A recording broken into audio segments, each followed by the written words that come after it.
all starts and ends with a girl, too small and inadequate for that world of ash, tar, and coal where she was born. When her mother died suddenly, the little girl, with only the company of a stuffed friend she would soon forget, found herself all alone on an icy bench, waiting for the carriage that would take her to the austere Bunny Hall.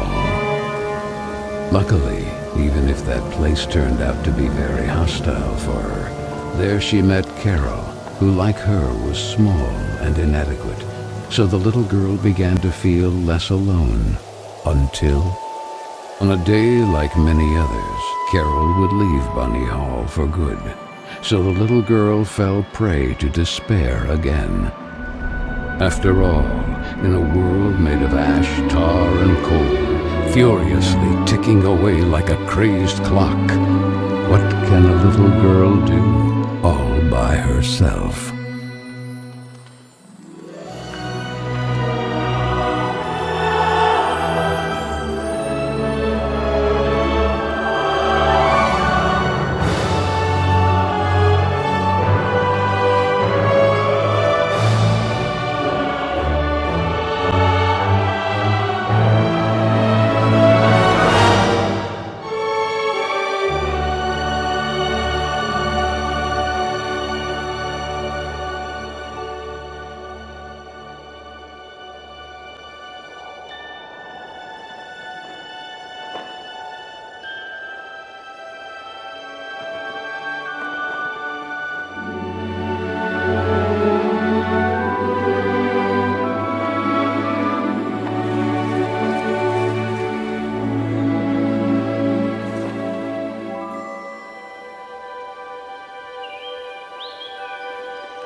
Carol Simmons?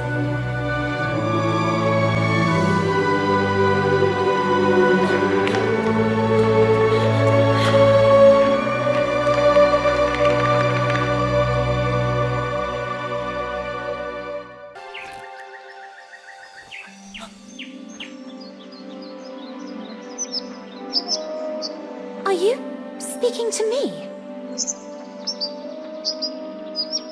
Princess? No, I mean, I believe so.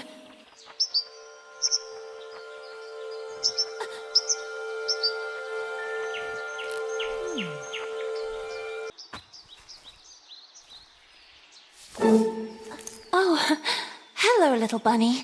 That letter is mine. Could you...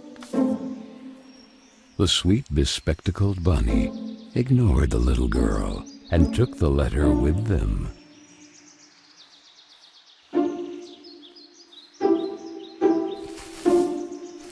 I beg you, would you be so kind as to give it back to me? The little girl began to get impatient.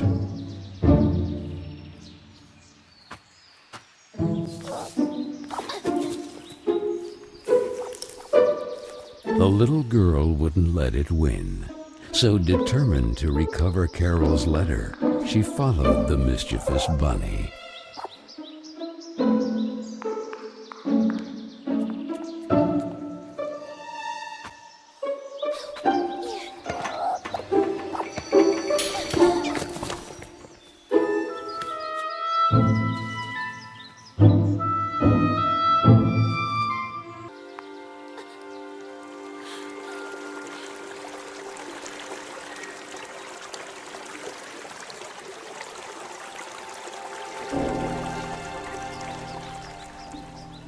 That kite, it reminded the little girl so much of her friend Carol.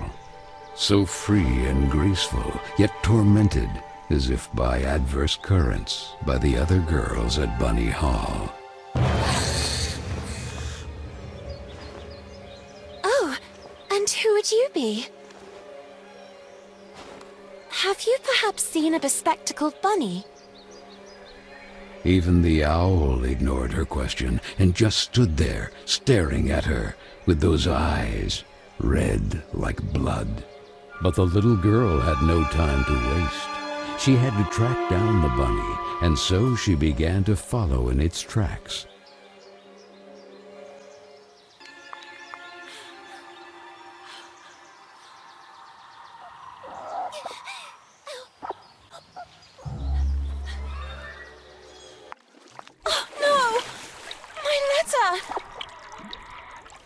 And the girl, filled with a chilling sensation she could not explain, dove into the water.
So the little girl fell, and fell once again.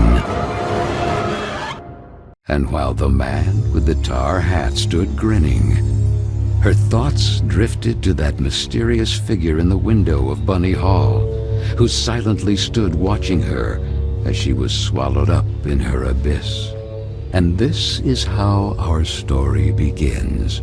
A letter, a roar, then a daring plunge, and a little girl, too small and inadequate for that world of ash, tar, and cold of which she was a part. Miss Benton, I am pleased to note that my voice is so soft that it encourages restful sleep in class. Would you be so kind as to share your wisdom on today's topic with your fellow classmates? There was a man made of tar, an owl, and a bunny with glasses. Such impertinence. Home Economics, Ladies' Etiquette, Chapter 9. Be always beautiful, perfumed, and impeccable. All of you young women of today are privileged to witness the deeds of the great men of your era, the grand discoveries, the phenomenon of industrialization, progress. Soon you will be wives and then mothers of great men who will go down in history.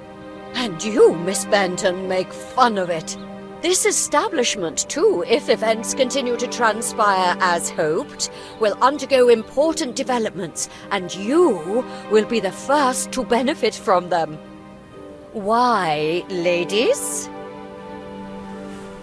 A portion of Bunny Hall was conceded to a corporate collective in order to form a small branch, thereby taking advantage of the area's greatest resource, rabbits. This will not only bring new luster to the estate in this region, but also new jobs. Very good, Miss Vicky Trant. At the very least, Lana has grasped the rabbit matter. In this regard, our dear Frank reminds us that it is strictly forbidden to venture beyond the walls of the park. The disinfestation work will resume tonight after the strong winds of recent weeks. Remember, not to be overwhelmed by the explosions. It's all perfectly normal. The soil is blasted with charges and the rabbits forced out of their burrows. Who did it? Lana! Miss Benton! I'm weary of you, miss. Ungrateful, arrogant troublemaker. Why is it so difficult for you to behave like all the others?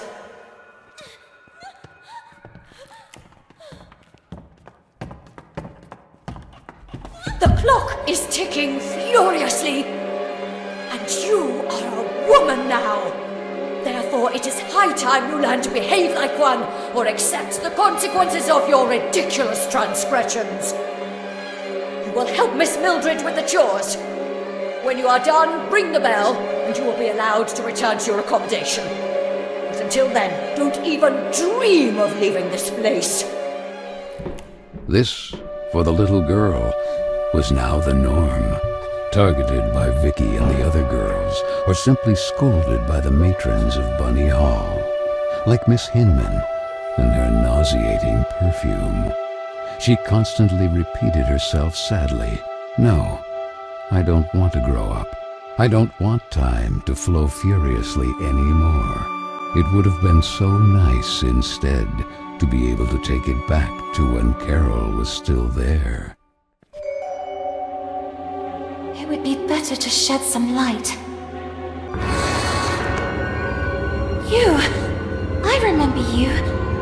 But in a dream. Or at least, I think it was a dream.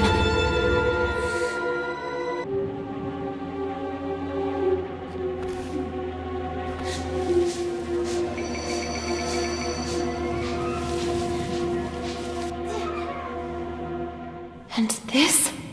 Where did this come from?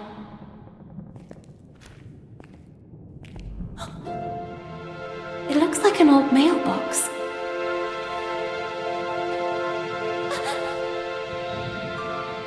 Oh, maybe I'm still dreaming. Who is there? So I really am dreaming. What's this?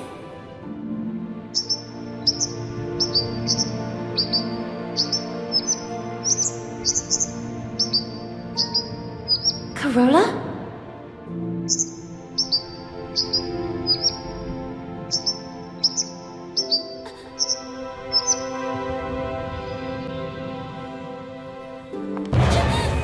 Who are you? Stop!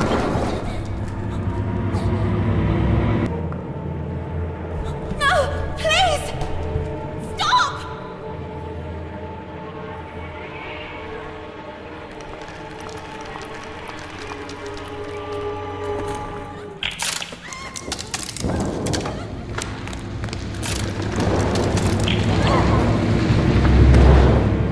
Strange things are happening down here. No, I won't stay here a moment longer.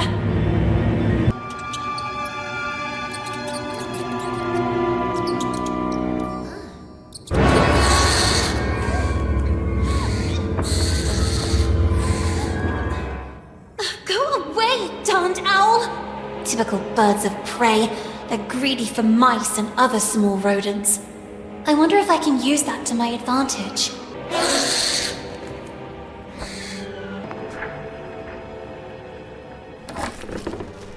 You call this cleaning? It's a pigsty. Miss Hinman was clear. You will spend the rest of the day here. And speaking of which, here's your lunch, miss. No! Wait! I did everything I could!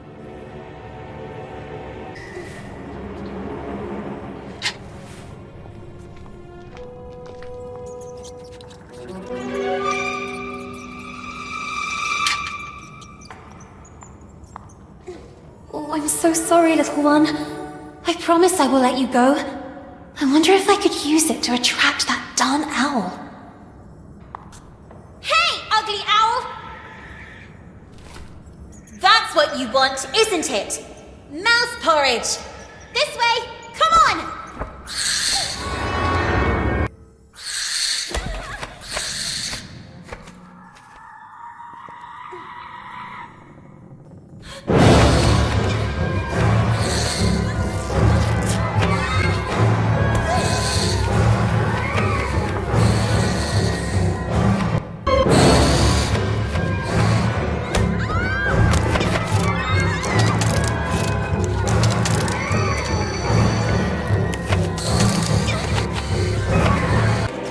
You have been a great help to me.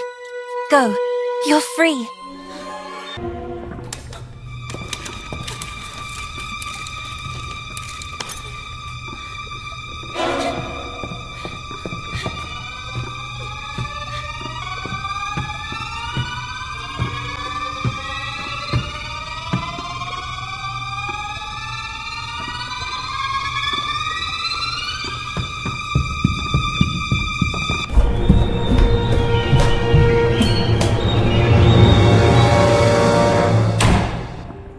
Who was that boy? And what was he doing?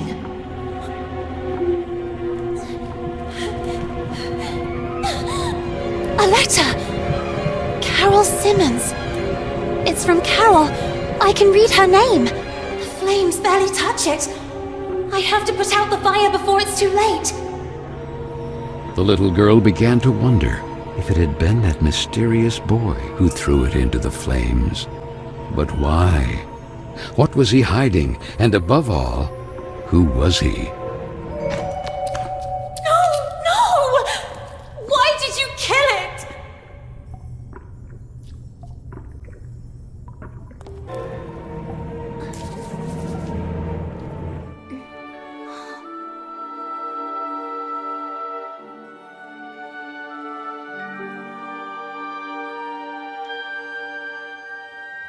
Doubts are as insidious as snakes, aren't they, little girl?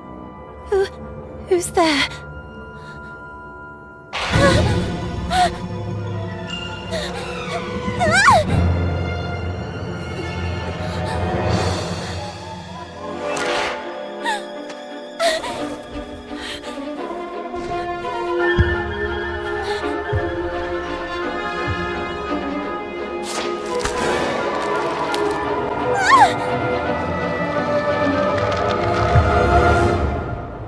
Princess of a rotten kingdom.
And then the little girl, victim of some dark spell, regained consciousness in the attic of Bunny Hall. But this time it wasn't just a dream, and she was no longer human. Was it the work of that old man with the tar cylinder hat? Who was he? And why did he mean her such harm? Luckily, that nice gentleman in silver had rescued her. But what did all this have to do with her? And with Carol? Carol Simmons and that letter set on fire. Had she really run away? Then she looked around and remembered that place, the attic with the kitchen. All the girls were terrified of that place, but this time Carol wouldn't be with her. You saved me from that terrifying man earlier. But whatever happened to you? Where has your head gone? Our head, you say? What really worries me is having lost the umbrella. Head and umbrella not accounted for. How can I help you? For some reason I woke up like this. We remember you differently, actually. Did you get a perm? But who are you? Mr. Basie, guarding the kingdom of Corolla. I am... Lana Benson, we know. The Princess of Corolla. Prince Corolla? What's going on here? Without the head, there's little else we can do or tell you. Have you ever seen a headless body having a long conversation? To tell you the truth, I have never seen a headless body capable of carrying on any type of conversation. I'm powerless. Find the head.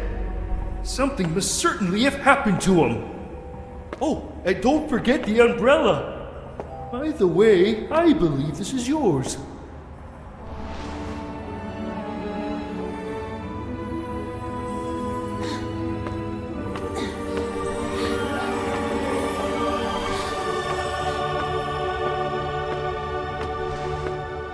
My ribbon! Oh, thank you!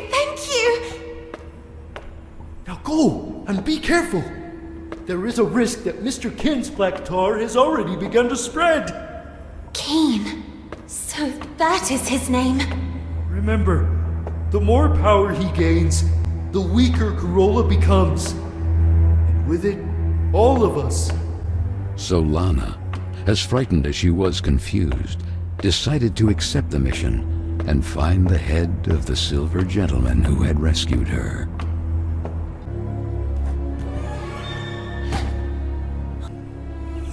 There he is! The head!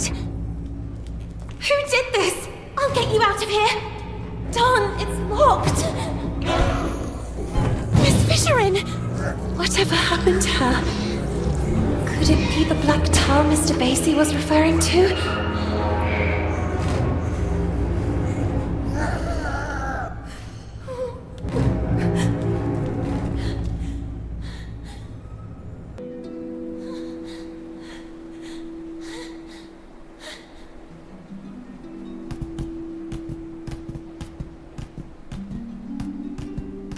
All right, good.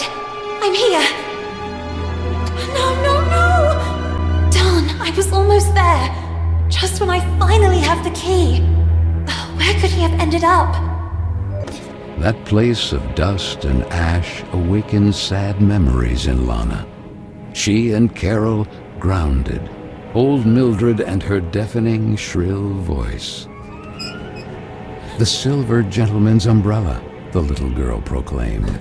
A voice rang out. I didn't have time to finish it, but then, as if by magic, because time knows how to repair lost and unfinished things. The head!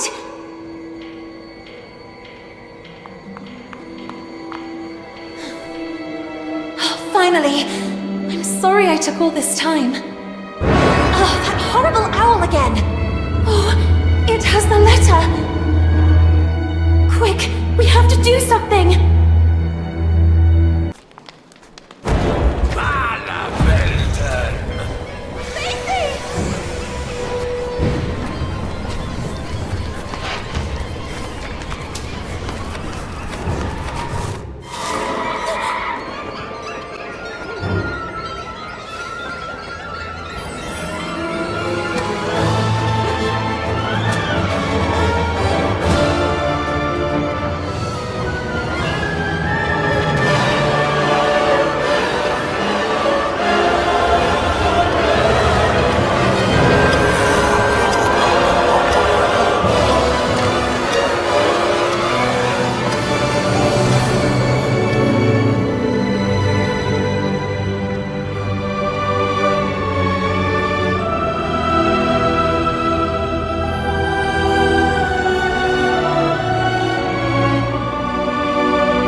Was it perhaps a dream? She and Carol together again until the little girl opened her eyes.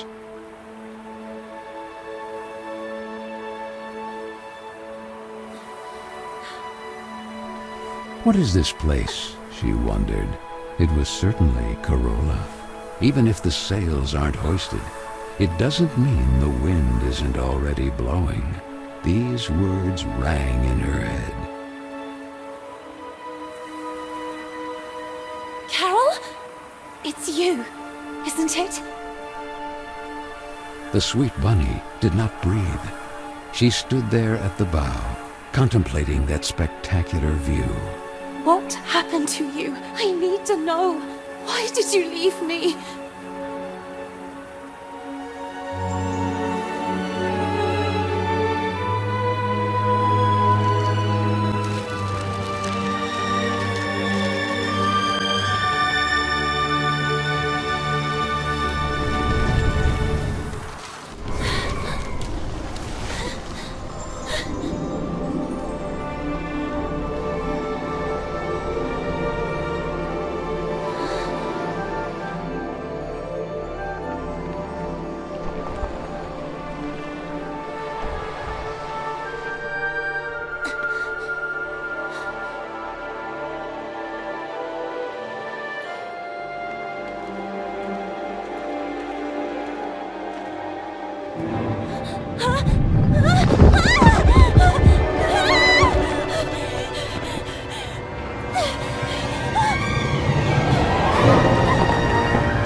Are you trying to break your neck, Lana? And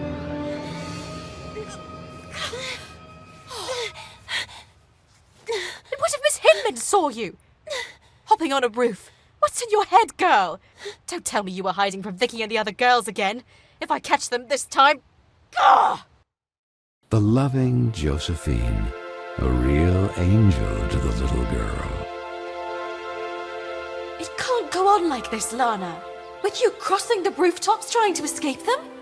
And frankly... Huh? Carol, where did this letter come from? You need to show it to Miss Hinman right now. Sweet French, I decided to leave this place once and for all. Tonight, precisely 5 before midnight. That will be my cue for... The rest is practically unreadable. With love, Carol S. Well, that would only confirm the other girls' suspicions about Miss Carol's potential elopement. But don't you understand, Miss Hinman? If that was the case, what would be the point of burning this letter? It's already been several weeks since Carol left. And then that mysterious boy... Oh, Frank, right on time. Do you have any news about this mysterious boy? Seen anyone shady hanging around Bunny Hall? The man shook his head. That was Frank, the handyman. The girls were terrified of him. That sinister squeak of his prosthetic leg was the reason they used to call him the Rust Man. He was there, fiddling with a poker right where I found the letter. Then he put something in his pocket, but I didn't see exactly what. I had to hide. You are shocked, little girl. But I'm sure of what I saw. We'll look into it with a fresh perspective. Now, it will be better for you to go and get some rest. But Miss Hinman... Go, my dear. Listen to what she tells you. You will talk about it more later. A loud roar pierced the rainy night. The little girl, all alone, calmed down by repeating to herself, "It's Frank and his extermination work. I must not be intimidated by the explosions beyond the walls of the estate." That photo, Often the little girl feared she had forgotten her sweet mother's face. Or maybe it was just a part of her that wanted to forget, due to the pain of that sad void left behind, when suddenly, that boy again. Hey, you! Wait! And though curiously all alone, on a freezing rainy night like this, the little girl set off in pursuit of that mysterious boy. Sweet French, so the letter said. My time seems to be running out, like a sword hanging over my head. And however much I may resist, nothing is going to change. Nor do I receive any support, not even from those I thought I knew. All I have left is you, Marcel, my sweet French, and the idea of London together. Carol S. Marcel? So that's your name. The girls!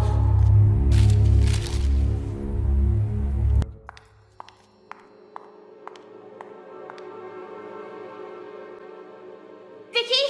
Girls? Is anybody there? Oh, please! You have to help me! Vicky! What's going on? Where are the others? Gone! Someone, something, has swallowed them! Please, do not leave me! What the heck are you talking about? From the breach! The tar, Lorna! It's spreading! The tar? Don't you understand? Even if time seems to have stopped, the clock keeps ticking furiously! Grant him Corolla. Like how all of us will be doomed too!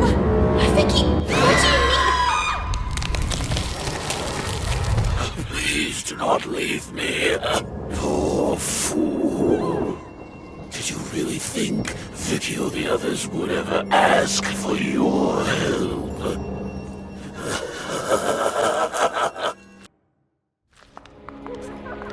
Hey! Is anyone there? Vicky? Marianne? Miss Hinman?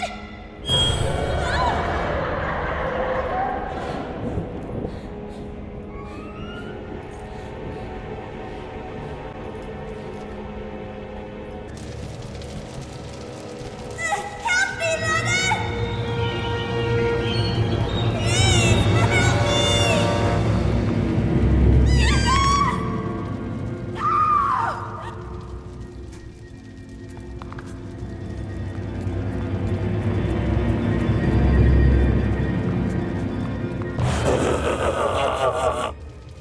I really like this mortal kingdom.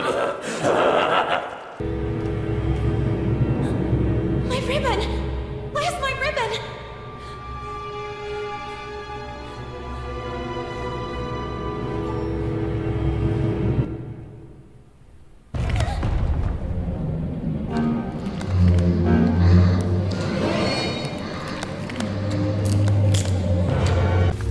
Wait!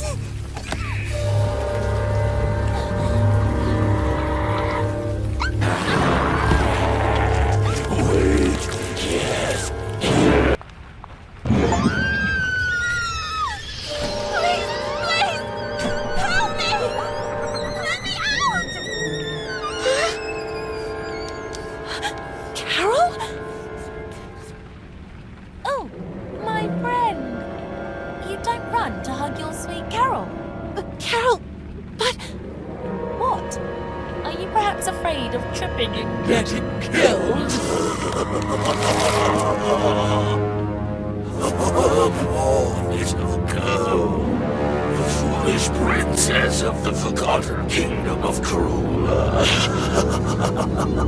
No one understands you. No one who really listens to you. Just there to point out that you are weird, wrong, different. And now that Carol is gone too, oh, it breaks my heart. Who are you? Who am I? They call me many things. Mr. Keen, Old Tar Cylinder, Horrible Oblivion, them. My favorite. The corrupter of worlds. From the breach, the tar begins to spread. And sooner or later, Corolla will be mine too. And what do I have to do with all this? It was you who evoked me. You make time stand still. Me? Perhaps in a vain attempt to bring things back as they were. Let time stop then. May it stop forever. No, it's not possible. Yes, princess. You feel the time passes. You're terrified of growing up. Nonetheless, while your disappointment, the clock continues to tick furiously. And only I can stop it forever. Or even bring it back. And what do you want in return?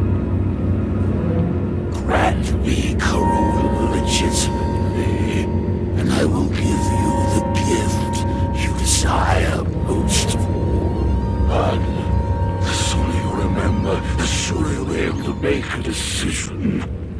And who knows if it might not be your investigations. Carol, the French, the letters, the solutions of this riddle, which will make you remember.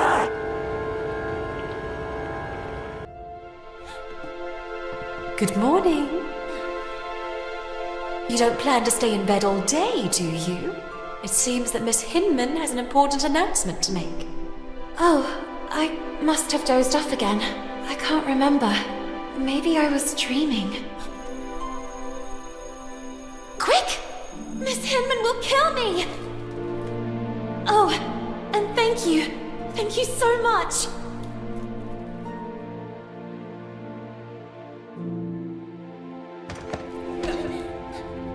Oh, be careful! And where did you jump out from? Oh, I'm mortified. I pray you can forgive me. On the contrary, I hope you will do this more often. What are two sad eyes doing on such a beautiful face? Oh, you mean it? Dawn, I have to go.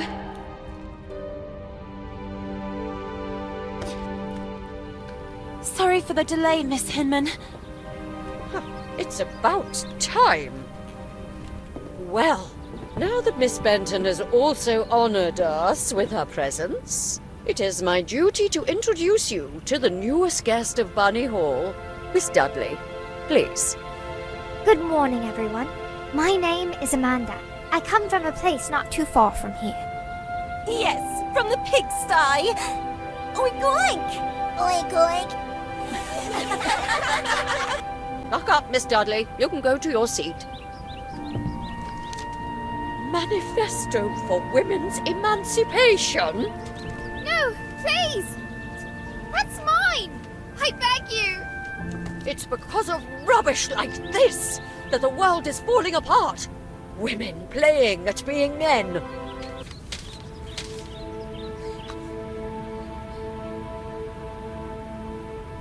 This, for the little girl, was a common occurrence. Then, recognizing her same sadness in the face of the new arrival, she had nothing left to do but huddle helplessly on the cold bench and let herself slip away from that gray world in which she was born. Even if the sails aren't hoisted, that doesn't mean the wind isn't already blowing.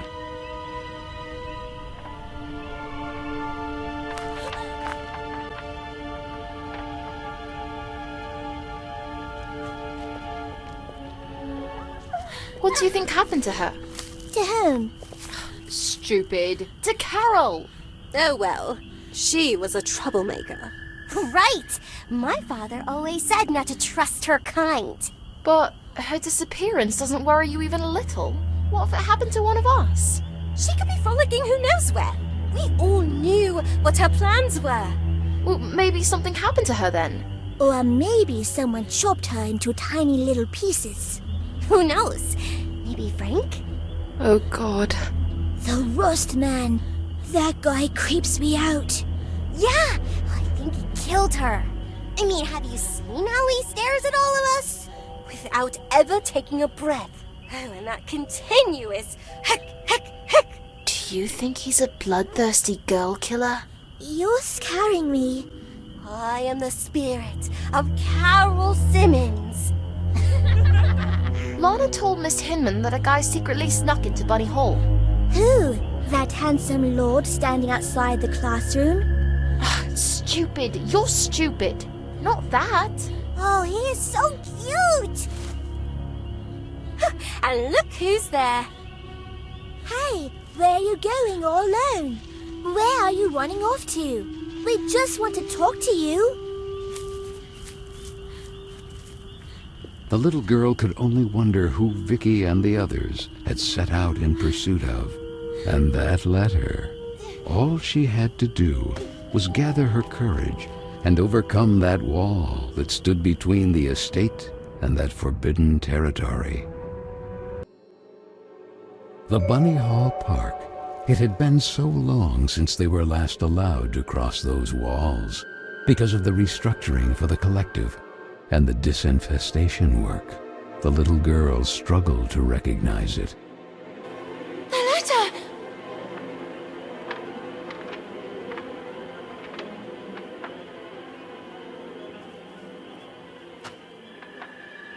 The girls! What are they doing up there? Where are they going? Oh, Dawn! Not again! Oh, no! I have to find a way to go down there.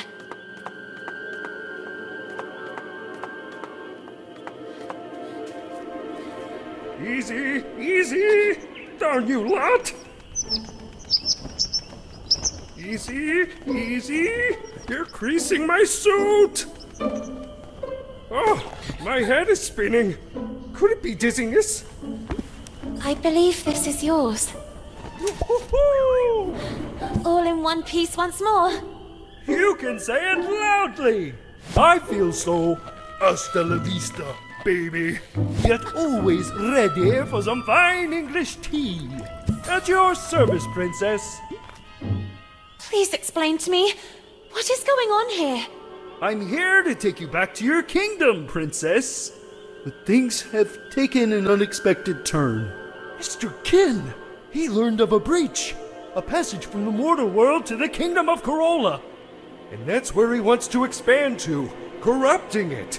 But what does all this have to do with me? Princess, you really don't remember? Since the two worlds are converging, you are the key.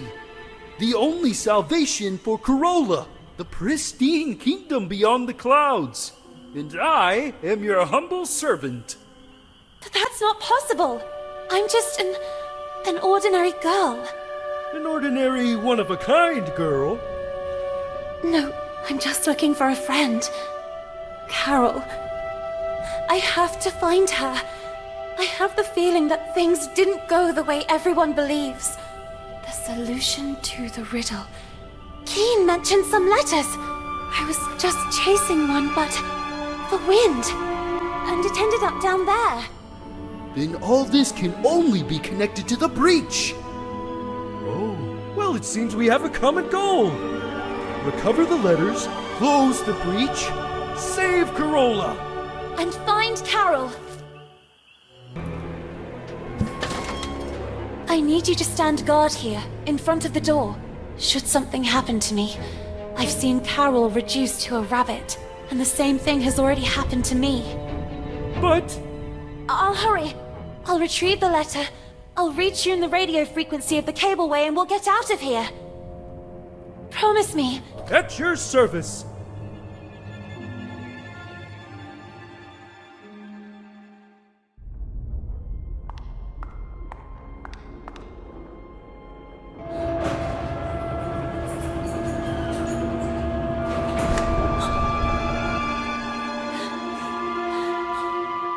Hey!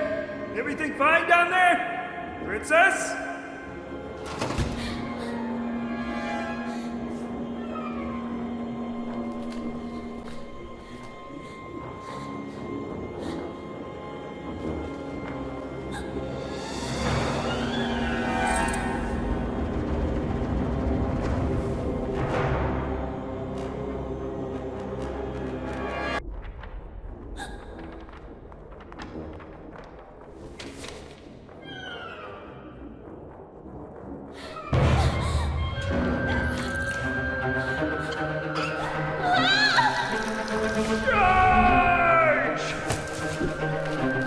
recover the letter, but...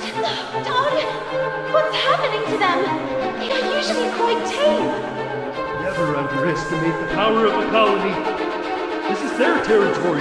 They've already been forced out of their lairs. The kid is taking advantage of that to turn them against us. How do we get out of this? Don't we know how to fly?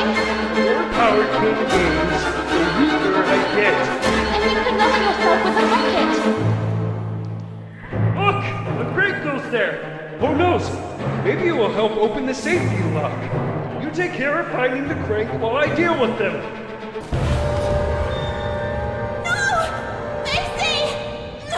Leave him! Stop! I said leave him!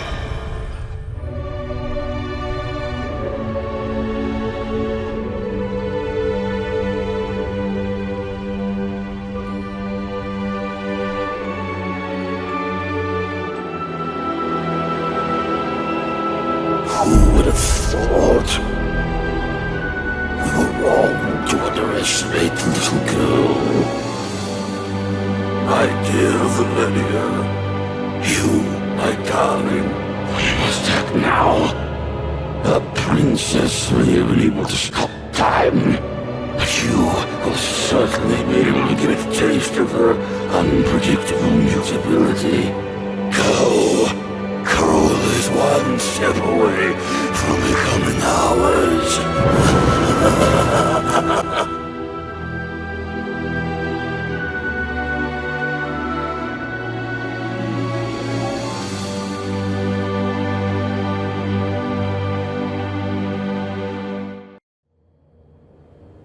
What happened? What are we doing here? The little girl barely remembered what had happened, and the head couldn't give her an answer. There was no longer any trace of the rest of Basie. However, the little girl did not despair. She was confident that, as had already happened, the head would soon find its way back to rejoin the rest of the body. Why do I feel like I'm reliving a moment I've already experienced? Me and you, all this. Then she looked out at the horizon, beyond the window of the cableway. What had once been the flowery park of Bunny Hall was now a pile of tar, ash, and coal. Poor little animals, forced out of their own lairs by the sound of drills and explosives. Carol, where are you, Carol? Then she remembered the letter. It was a page from Moby Dick, my sweet Carol. Learning how closely you hold Melville's work to your heart, I offer you this page from Moby Dick. Do you ever wonder if you are the menacing whale that freely sails the waters in search of new destinations, terror of the seven seas, yet man's designated prey? Or the unstoppable Captain Ahab in the eternal search for that whale, moved to revenge for the leg torn off of him? Your dear French, Marcel. Marcel, you again. The little girl remained there, absorbed in her thoughts. Moby Dick. How many times had she and Carol read it, and even quoted it? Or like that night in the library. Don, Lana, we need to be quiet. I'm trying. Come on, we're almost there. If they find us, we're doomed. Now, where did I put it? Oh, there you are.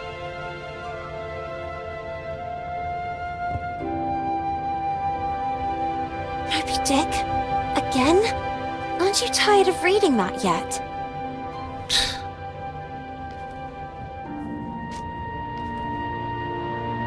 My God, Carol, if Miss Hinman catches us with this... Do you want to read it or not?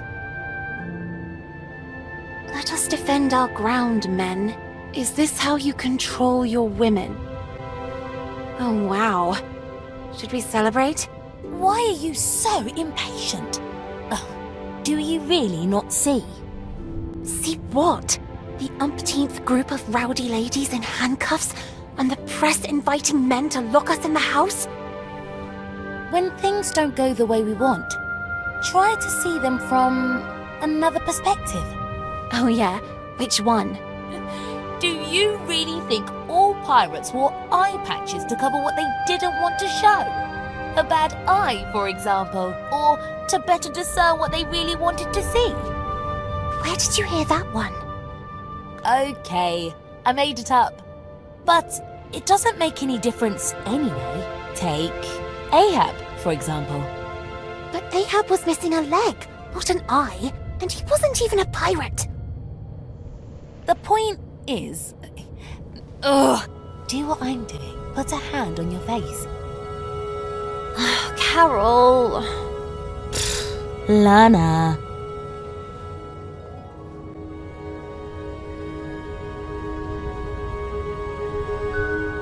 Now look.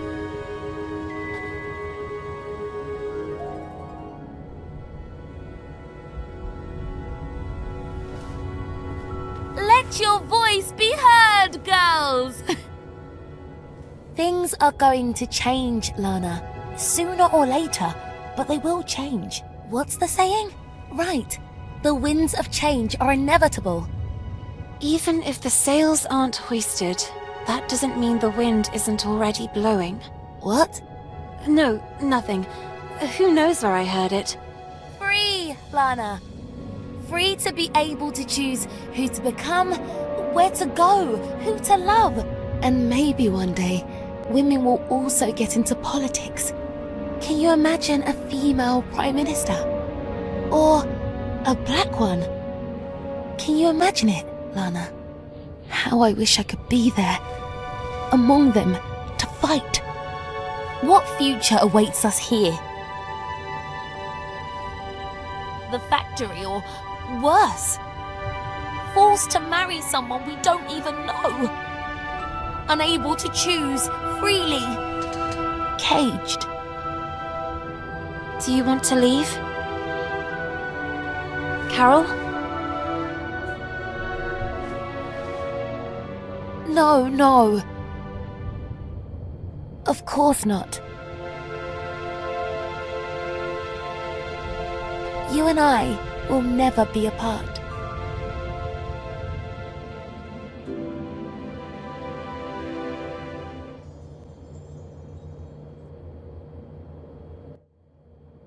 Basie? Head? Where did Vicky and the others go?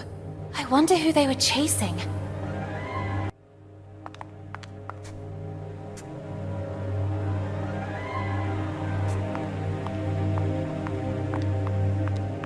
Stop! Where are you running off? The new girl? Amanda?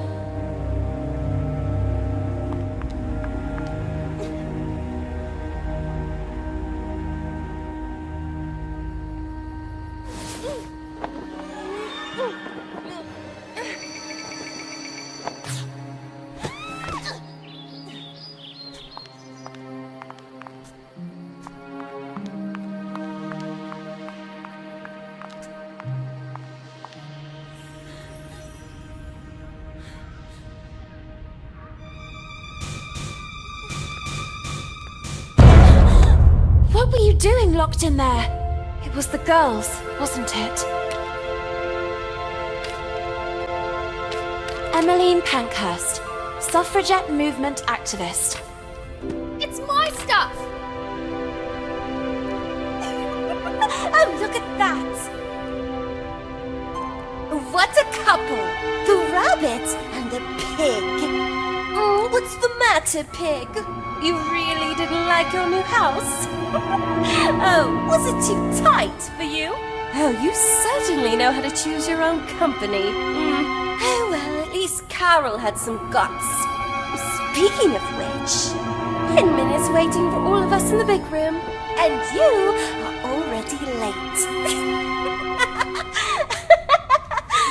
I already have enough problems of my own to take on yours too. It's better if you stay away from me. Thus, a new era is upon us, girls. Quick, Lana! Progress. And you, young women, are all privileged. bearing witness to the work of the great men of our times, like those at the head of this magnificent project. The concession of Bunny Hall to a corporate collective has begun to bear fruit. And as if that weren't enough, here is a gift from the same virtuous men who are part of it. Please, Frank.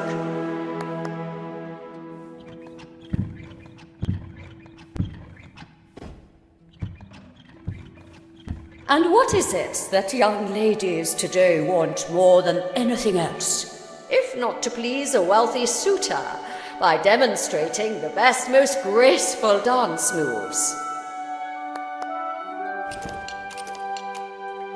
And so it is with great honor that I invite you to welcome today's special guest, one of the main benefactors of Bunny Hall, Lord DeWitt. DeWitt. That was the name of the charming gentleman into whose arms the little girl had stumbled. At his nod, the girl blushed. Honored by your welcome. Time marches on, really, and today you are all becoming young women. It is in this regard that I have an exciting information to convey. Young scions of high society have learned of the splendid girls of marriageable age who reside at Bunny Hall. And this evening here, in this place, there will be a ball attended by nobles and royalty from all over the region. What a magnificent, magnificent opportunity. I think we need to get to work immediately. Let's see. Miss Benton, please get in position. Me? Don't make me lose my temper, young lady. You will be the first to practice with the ingenious gift given to us by Mr. DeWitt and the other gentlemen. I expect that by this evening you will have already become an expert dancer. Quick!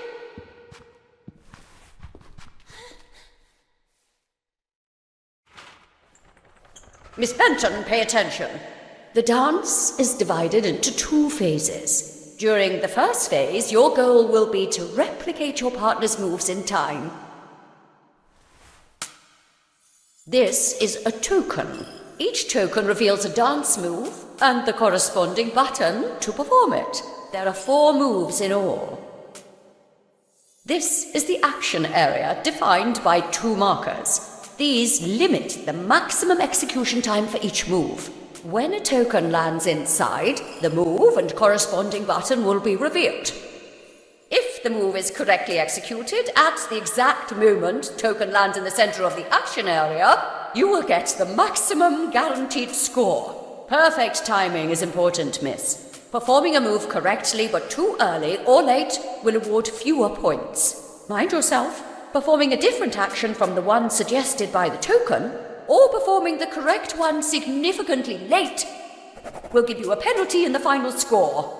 Perform all the actions correctly in a timely fashion to get a high score, and therefore be able to move on to the second phase. Let's see what you can do, Miss Benton. Take your places. Let the dance begin.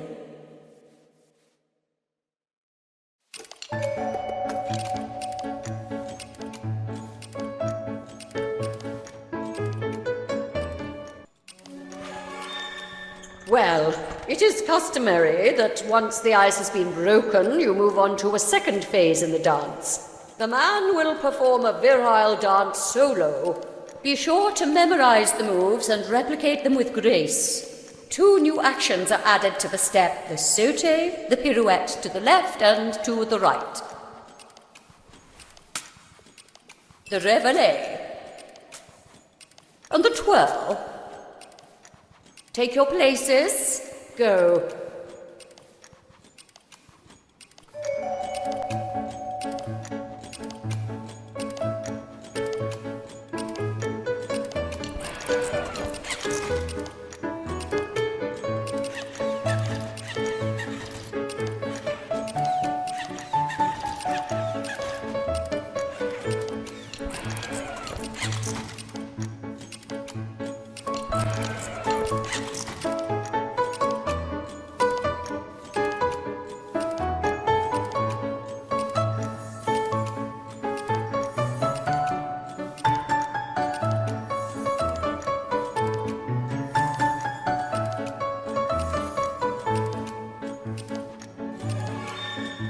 I'm proud of you. Impeccable execution.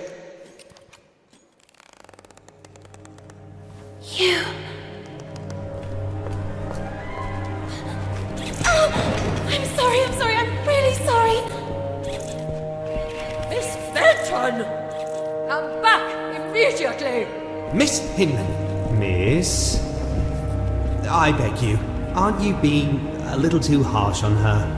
It's clear she doesn't exactly correspond to your ideal of a young woman. However, there is potential in that girl, and it's up to you as her tutor to know how to guide her. Where did she go? The tender child asked herself. So, armed with courage, she ran towards that curious girl.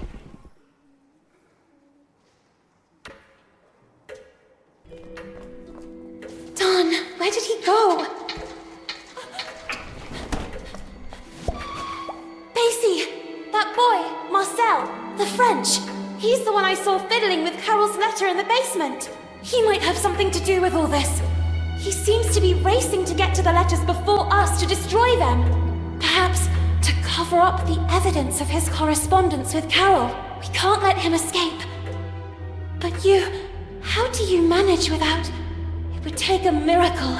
And indeed, the one who came to the aid of the little girl and the nice silver gentleman was truly a miracle. Was it the work of a guardian angel, or of some magical deity who assisted them from the kingdom of Corolla? She couldn't answer her own question, yet the little girl was so grateful to them. Quick, let's get to work.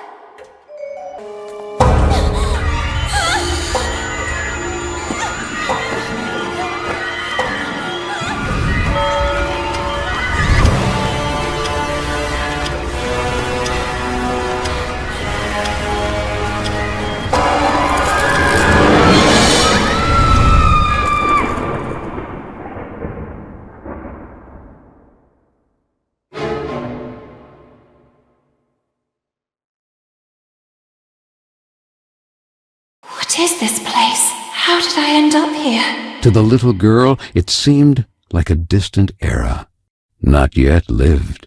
A strange quirk of time, a time with the stench of black tar and the smoking color of ash. The clock! This is all it's doing. It's as if it sent me to a distant era.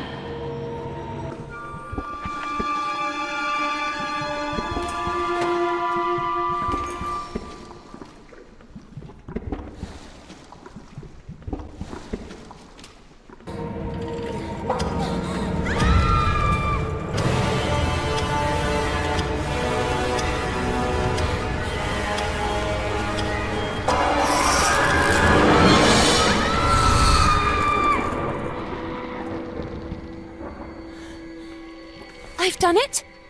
Yes, I did it! But, wait a minute. The little girl didn't know how to explain it, but she immediately realized that this couldn't be her time, but a distant era already lived. A strange quirk of time. The place had yellowed breath, like inked paper, and the dark color of virgin leather.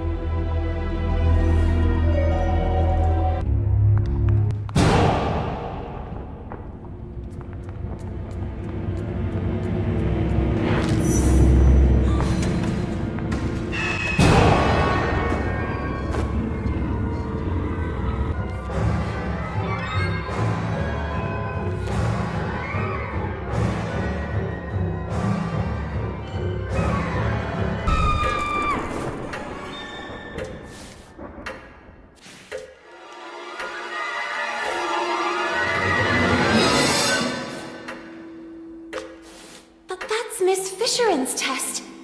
She wasn't lying. It really had been hidden from her. And so the little girl learned that, like her, Miss Fisheran had once been young too, and who, just like her, had suffered the abuse of mocking peers. Quick, the ladder!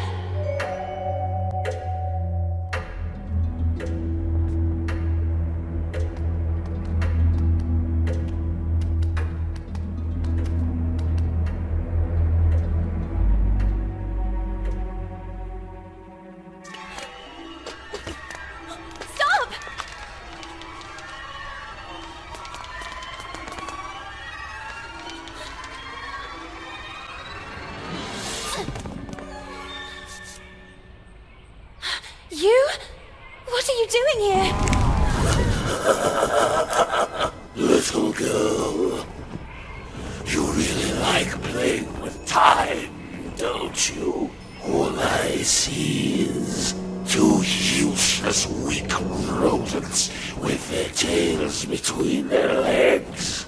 No, please! Rabbits, you are just rabbits. This is not your place.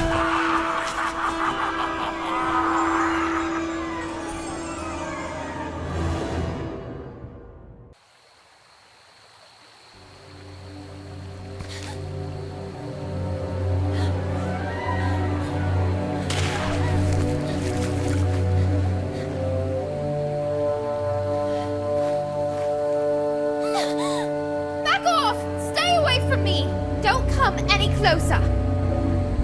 Amanda, is that you? And who the heck are you? Lana? What happened to you? Why are you... Why do you have... Where's your... We are small and covered in soft fur. What is this witchcraft? And where's my book? Darn! My book! I had it with me! What have you done to me? Hey, it's not my fault. That old man was after you! I was there just by chance! I told you to stay away from me. And what do I do now? I want to be myself again! Oh, darn, Amanda. Don't you have a ribbon with you or something like that? Does this seem like the right time to discuss hairstyles? Will you shut up and listen to me for a second? No, no, and no! I won't let you silence me too. You dragged me into all this, and now you're going to get me out of it. It's happened to me before.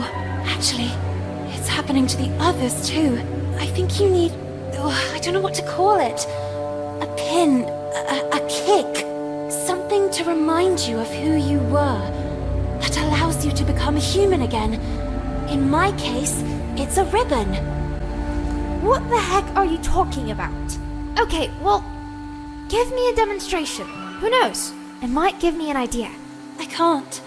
Mine just got destroyed. Of course it did. It's obvious. I had no doubt. Look, I'm going back to Bunny Hall. You decide for yourself. I'll talk to Miss Hinman about it and...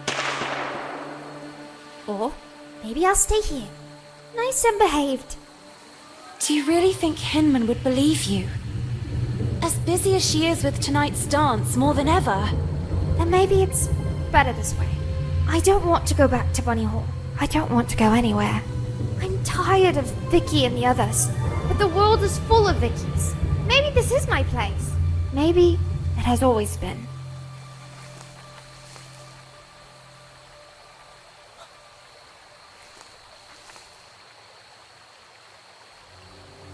This.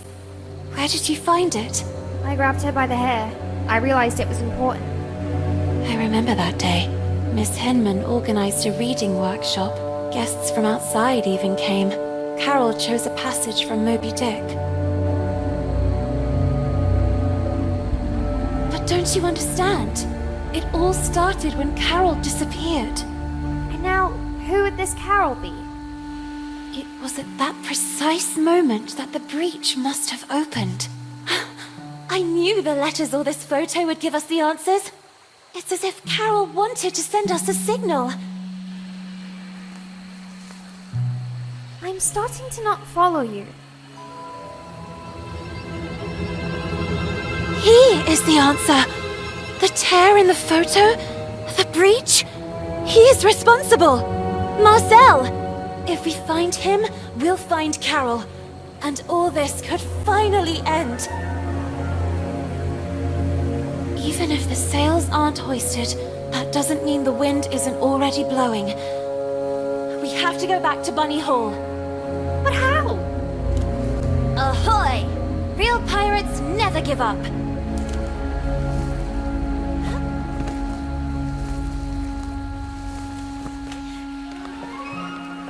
The felled tree, the signs of exploded mines. If my calculations are correct, we are in the park, just a few meters from Bunny Hall. Shh. Did you hear? Listen.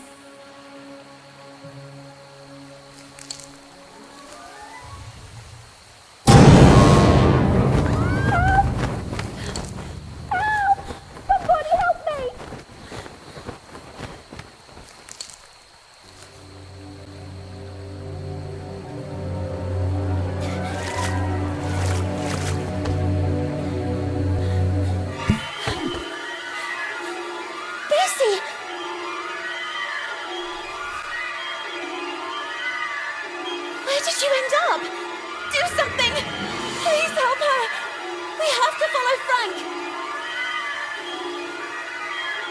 Let's keep our distance.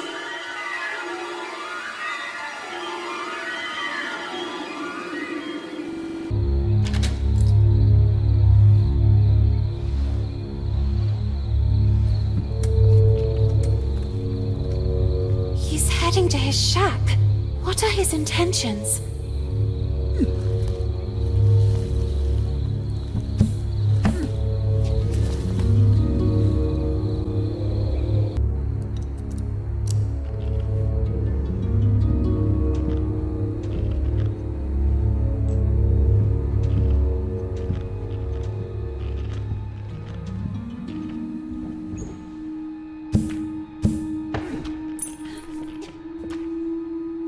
Shh! Ton! What's that?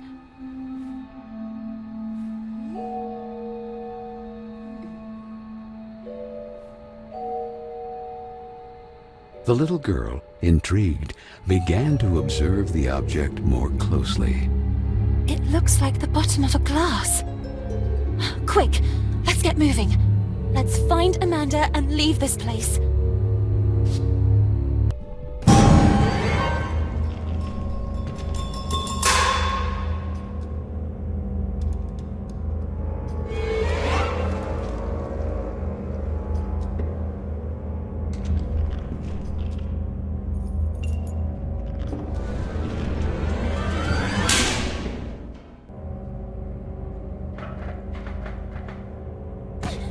The little girl was shaken by uncontrollable shivers.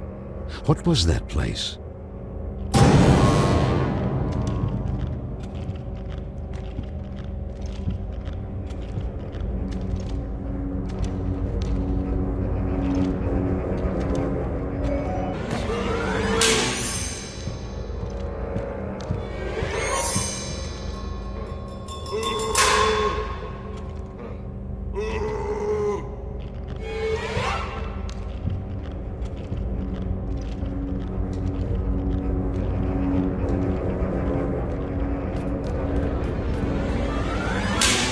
Amanda? Hey, it's me. Quick, I'll get you out of here. No! Amanda! No, you too! The little girl collapsed at the sight of her sweet friend, now corrupted by time. Kin was gaining great power, relentlessly widening the breach to Corolla.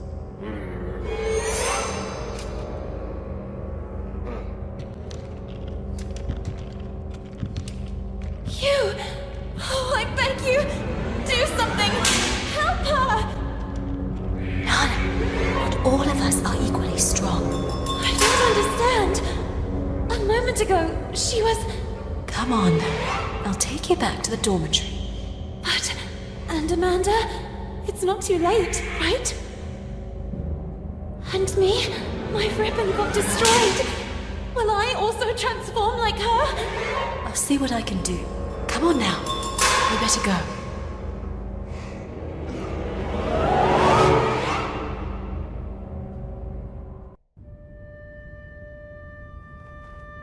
Everything is back to normal.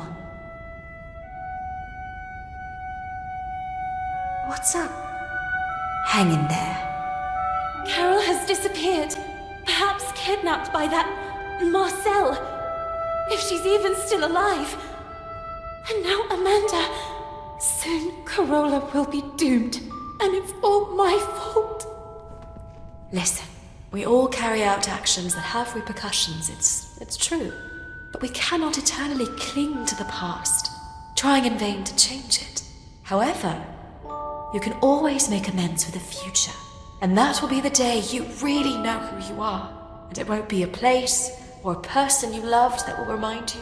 Not a ribbon, not even a photo you jealously guard. Your own actions will define you, and you will be able to accept that time passes, that things change, and know how to let go. Know how to let go. Had she ever really been able to do that?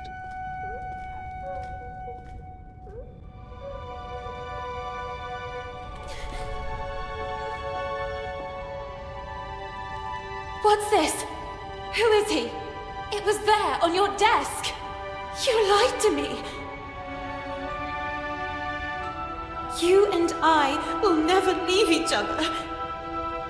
Listen, No! Would you really have left me here and run away with some random pen pal? I was thinking about when would be the most appropriate time to talk to you about it. Oh, yes? And when were you planning to do it? Let me finish. They have already arranged my transfer. They will send me to some house, who knows where, as a lady in waiting. So I said to myself, before it's too late, take your things and run. Leaving everything behind?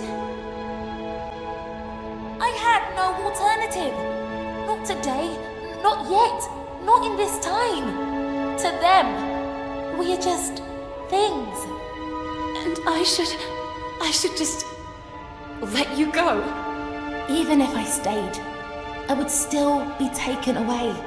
Did you really think we would stay here forever, spending afternoons in the park, or what's left of it? Flying a kite? Or reading Moby Dick again? We are not kids anymore, Lana. Time flows. Come with me. Let's go together. When things don't go the way we want, try to see them from another perspective. No, not this time. There is no perspective that can change what I see.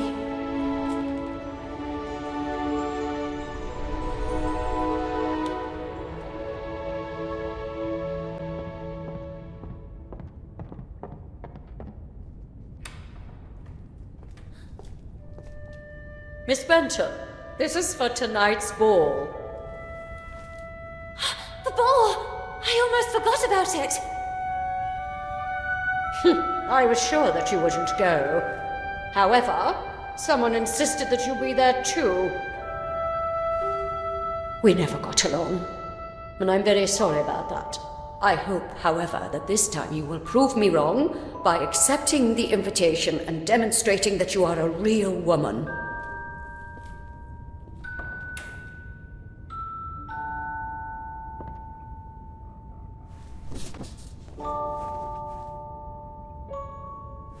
Lord DeWitt. You don't really want to go there, do you? Maybe Hinman is right. It's time I acted like a real lady. Oh, yes. And maybe you too will start bathing in perfume like that one. Real. You are real when you are the faithful reflection of your own desires.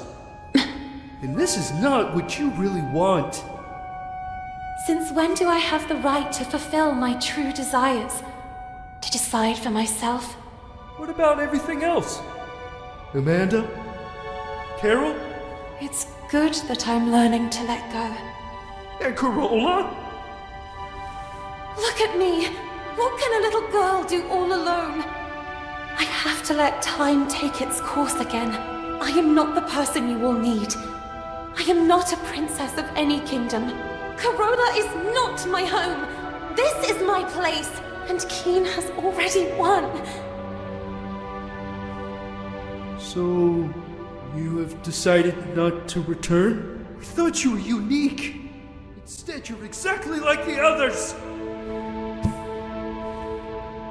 The big event. Noblemen and scions of the local aristocracy had flocked to Bunny Hall in great celebration, eager to meet the young women who lived there. The little girl, not so little anymore after all, couldn't distinguish them. In her eyes, they were merely clones of each other. She couldn't explain it, but she understood that perhaps until that day she had been blind. And while her peers were engaged in pleasantries with wealthy suitors, the little girl decided to track down Lord DeWitt. The little girl met her reflection. The image she saw pleased her, yet it smelled of the unknown. Who knows if Carol would also have enjoyed an evening like that?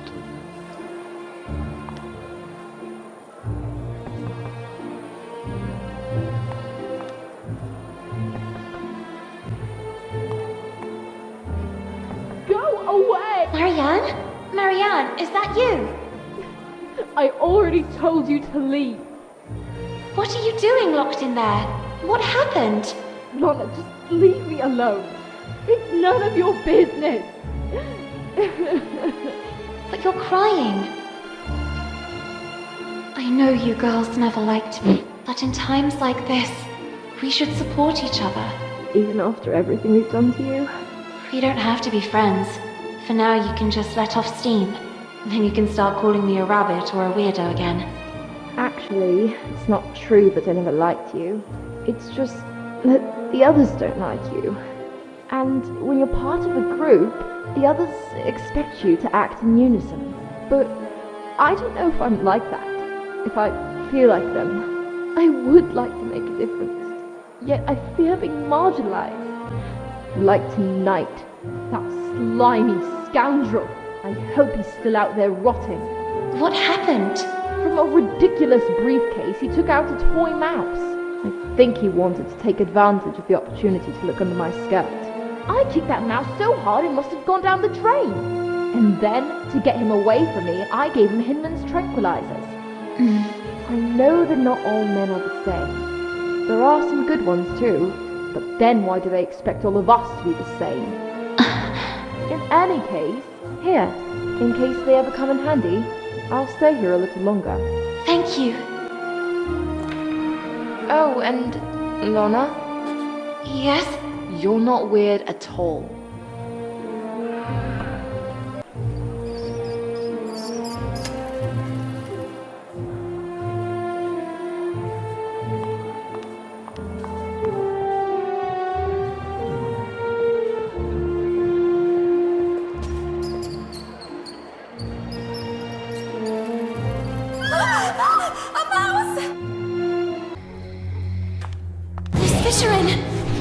You must excuse me. Okay, I'm leaving. Oh, there must be a way to distract her.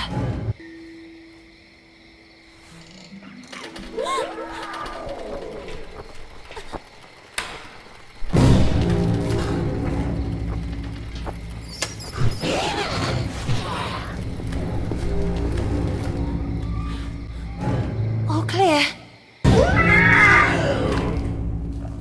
Miss Fisherin, please excuse me. You must forgive me. I must have gotten lost and... My science test assignment. The little girl seemed to really hear for the first time the voice of the gruff Miss Fisherin. I worked on it all night at the library. The next day, the others hid it from me out of spite. Professor Sullivan didn't believe me. And all these years, I really believed that I wouldn't be capable of succeeding. Maybe it was for the best. Maybe I wouldn't have been up to it. I could never accept yet another failure. Indeed you were up to it, and more. Your test was correct. For all these years, I chose to identify with what others saw of me. I preferred to believe myself inadequate, rather than accept the risk of another failure. Don't make the same mistake as I, Lana. Don't be what others expect of you, or how others describe you. You are authentic when you are the faithful reflection of your own desires. And so it was, in fact, that for the first time the little girl saw Miss Fisherin as she really was, like Nora Fisherin, and no longer like the furious creature that lived in the gloomy attic of Bunny Hall. Thanks, Lana. Thank you very much. What she had seen made her think, and the little girl's thoughts drifted to the sweet Amanda. And perhaps, just like for Miss Fisherin, the last word had not yet been written.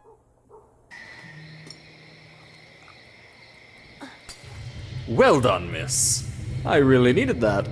I have never felt so strong. I'm charged like a lion. I think it's time for a dance. And this time, I won't be very forgiving.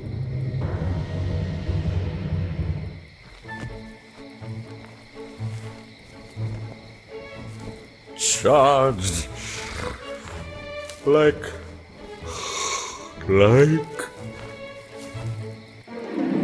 A lion, you said?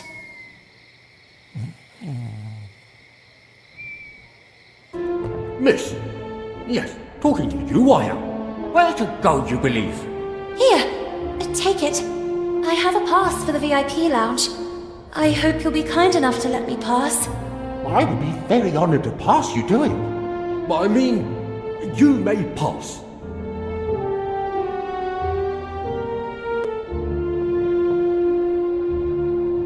Lana?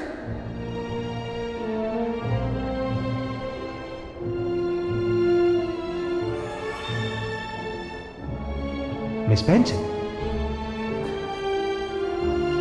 You look even more radiant in this dress. I hope you like it. Would you favor me with a dance? I really admire your rebellious nature. Thank you. Nevertheless, on your beautiful face, I still see sad eyes. Are you not happy? Oh, well, yes. I think so. Such enthusiasm. What troubles you? Tell me. I do not know. I'm worried about a friend. I understand. I should have the strength and courage to let go, but I can't. I also don't know if I'm doing the right thing. You mean standing here by my side? No, it's not that. You are a good man. I just don't know if I'm ready for this. Or if it's really what I want. Maybe it's just the fear of growing up. Well, that is natural. Now let me ask you a question, so that you can really discern if this is what you want. And that is? Miss Benton, could you imagine yourself next to me? I have never thought about my future that way. Not yet, at least. And I just can't think about the future when the present still has so many unknowns. Honestly, that is not the reaction I expected. And what did you expect? I don't know. I can't say that I was expecting enthusiasm exactly, but at least a little gratitude. Gratitude? Well, you see, Well, I chose you above all! Oh. So just because you're a good match and out of many you chose me, I should owe you gratitude? And why me and not the others? What will happen to those who don't find a husband tonight? Or those who simply don't want a husband? And what will happen to all the others that don't fit your standards? Miss, I beg you. What will happen to those who simply want to decide for themselves? There are rules. Rules dictated by whom? Who decides who we should love, how to dress, how to behave? Why can't our distinguishing qualities define us? Miss Benton, this is how the world works. This is how it is decided. What is the point of having dreams and aspirations, aiming for a better future, if everything is already decided? What is the point of having a voice if no one knows how to listen to it? Let your voice be heard! Let your voice be heard, girls! Marcel? Stop! You're making fun of me. I thought you liked my rebellious nature. But now I understand why. You hoped you could tame me like you do a filly. Twitty, my heart. Who is this slob you're with here? How could you replace me like this? Who are you? You scoundrel! My husband suspects us, and you go flirting flower to flower. Little duck from my pond, how could you betray me? My good man, there must be a misunderstanding. I don't know your lady. Basie, you're back. My dear gentleman, I demand a duel.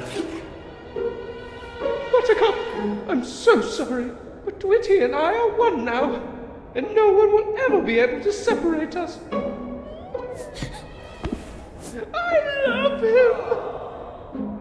Duel, duel, Thank you, Basie. Thank you with all my heart.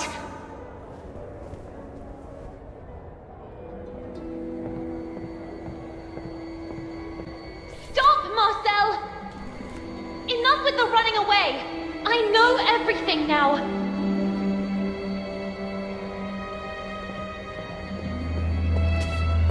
Where's Carol? What did you do to her? The little girl couldn't believe her eyes. You're a girl. I'm just Marcel. What happened to Carol? That's what I'm trying to understand too. But the other day, what were you doing near the theater in the basement of Bunny Hall? I saw you. I was stalking a shady figure. There was a nauseating stench down there. They were throwing things into the fire.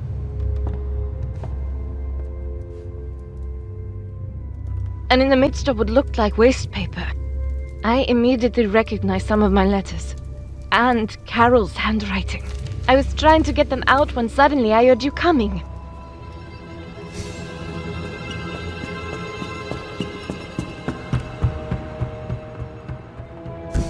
But then you two... how? My parents sent me here from France, to my uncle's house. It's just across the river, overlooking the Bunny Hall clock tower. To fall in line, they said. The rigor of English ladies would make me a real woman.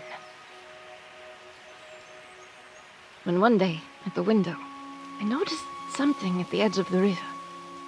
It was a bottle, and inside that bottle was a letter. Were I the wind, I'd blow no more on such a wicked, miserable world. And yet, I say again and swear it now, that there's something all glorious and gracious in the wind. It was Moby Dick. I recognized it immediately. I had read it so many times.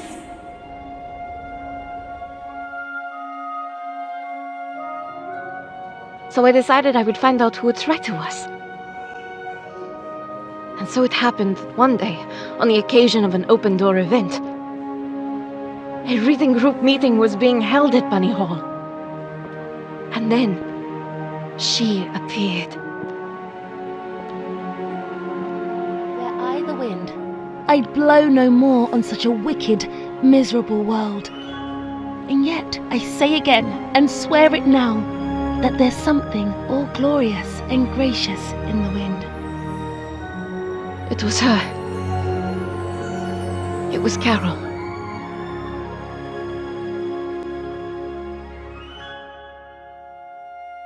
It all started like this. I left a letter for her, and we started writing to each other. My aunt and uncle soon discovered our correspondence and threw a wrench in the works. So Carol put her messages in bottles left to flow along the riverbank. I slipped mine to her among the newspapers sorted at Bunny Hall. And then what happened? We planned to run away together and join the suffragettes. I was waiting for a message from her in the usual bottle, in which she would establish the time, the method, and the signal. But that message never arrived. That letter! I saw it! It was in the flames! Someone must have found it and made it disappear, trying to cover up everything else. But who? What do you think really happened to her? Nothing good, I fear. Especially after finding these in the heater. Carol's glasses. Then you took these out. One moment. Now I remember. It's not the bottom of a glass, but the missing lens. Vicky and the others were right then. Frank. Duel. Duel. Duel.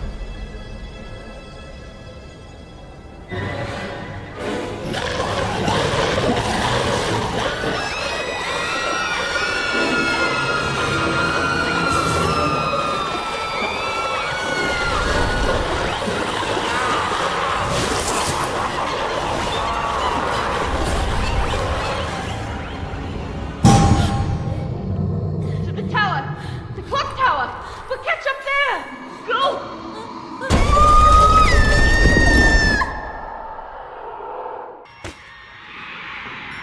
The little girl couldn't believe her eyes. Bunny Hall was in a frenzy. And Frank, he had always been behind all this.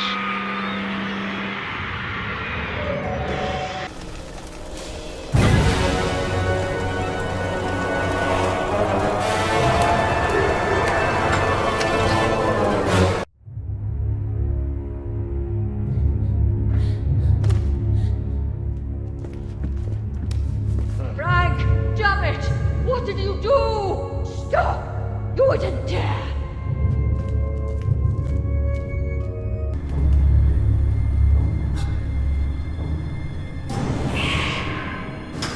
Amanda! I beg you, please, be yourself. Nothing. Though she's even weirder than usual. Vicky, girls, you're here too. So it seems. I have to get you out of here. Go away. At least get yourselves to safety. For goodness sake, Lana, at least for once, listen. Get out. That's just the beauty of it, knowing how to let go. But this is not the time to do it. Oh, don't this great. By the way, this is Amanda's. Ada Lovelace Byron, Emily Bronte, Jane Austen, Emily Dickinson, Florence Nightingale, Maria Montessori, Harriet Martineau, Hypatia, Harriet Tubman, Marie Curie, Virginia Woolf, Emily Pankhurst. Amanda, you're back! I am sorry. I'm sorry I gave in. Now go! Find Carol! Stop all this! We'll be fine. She's right! Get out! But... Lana, I won't forget. Now go!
Lana! How dare you humiliate me like this? Rejecting me? You, an insignificant bimbo. You women are nothing. Nothing without us.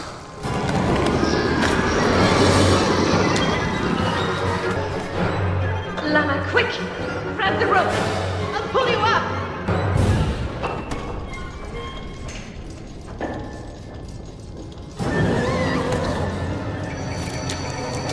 But you're not my type!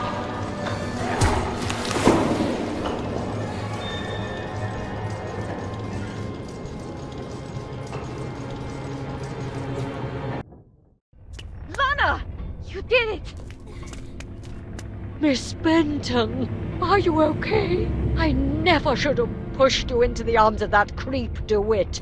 In that moment, Frank, the Rust Man, suddenly appeared from the shadows.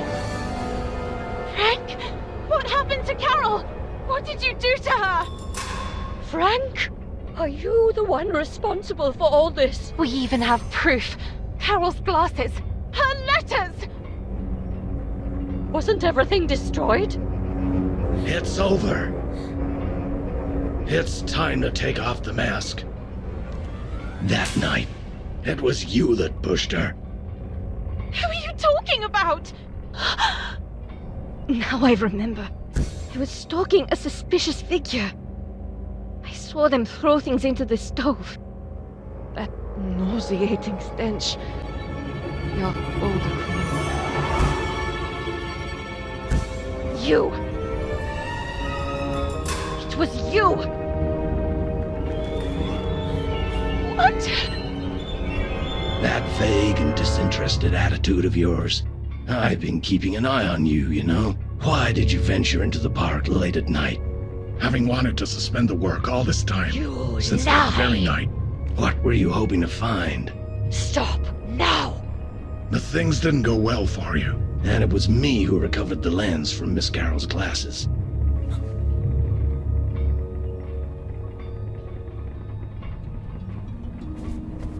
I know how much she meant to you, Miss Lana, and I'm sorry. I'm really sorry. It was an accident! Miss Hinman!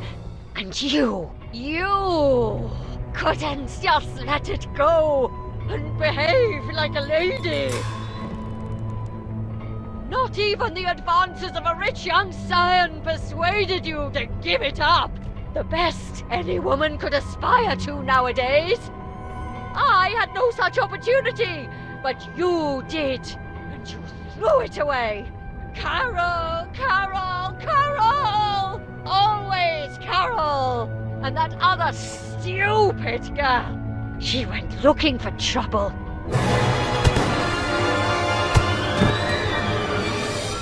Amanda! How? It was me. I freed them. I could no longer be your accomplice. Oh! No, no, no! You don't understand. She was running away.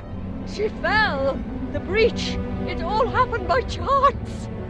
This is why you tried to dispose of the evidence?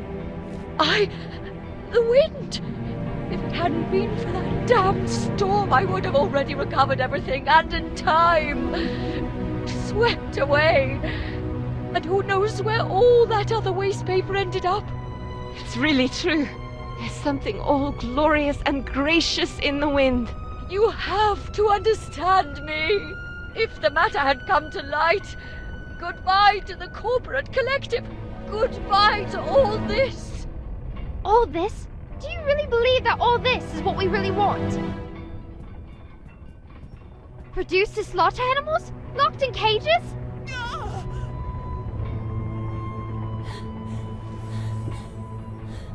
We're not rabbits! We will never be rabbits. And you know what really disgusts me? That it was another woman who developed such a plan! How sad. You will remain a tiny and insignificant stain of ink used to write about great women who actually changed history. You, on the other hand, history will forget about you.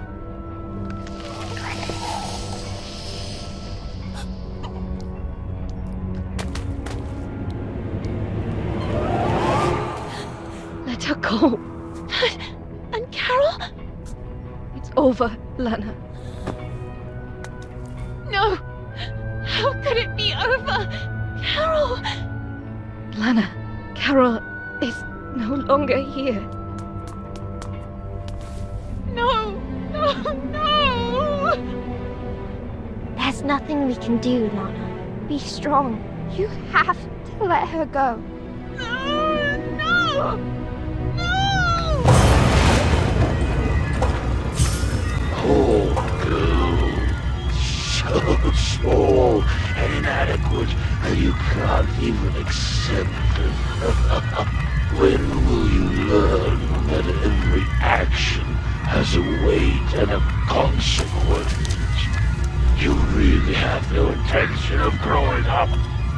You don't accept that time passes inexorably. You continue clinging to the past like a parasite. So if that's what you want, backward.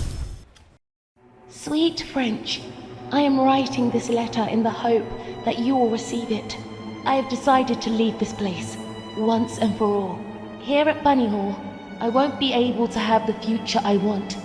My fate is already sealed. Tonight, precisely 5 minutes from midnight, I will fly a kite in the sky. Look at the clock tower, and you'll see it soaring there. This will be my signal to you that I'm ready to leave this place behind, forever. I've studied Frank's movements. The disinfestation work starts 5 minutes before midnight. 5. Frank detonates a first explosion north of the park, just beyond the gate.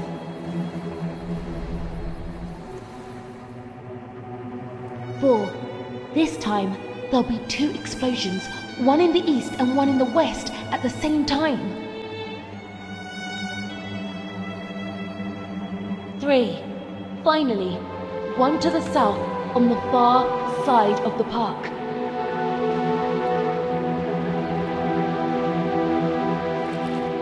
2. The charges will cease for just 2 minutes. Meanwhile, as Frank makes his way towards the gate that from the park leads back to Bunny Hall, it will remain open.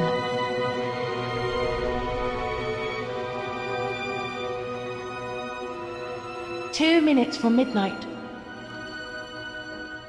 Just enough time to get through the gate and go all the way to the south side of the park. And finally away forever from Bunny Hall.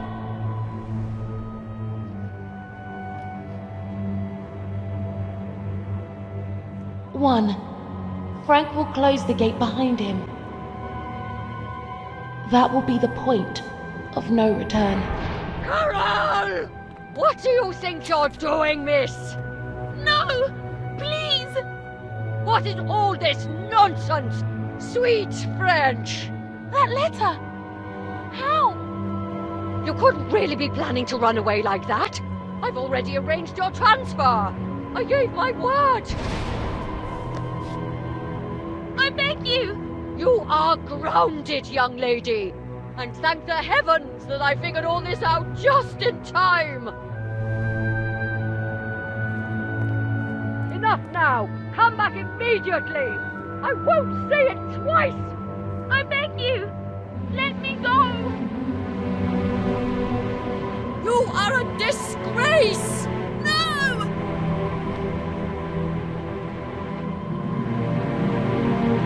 Carol! 1. It was too late. Frank had already begun to lock the gate leading to the park.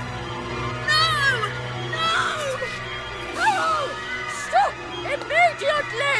Leave me alone! Ah! Damn you, Carol! That's dangerous! Come back immediately!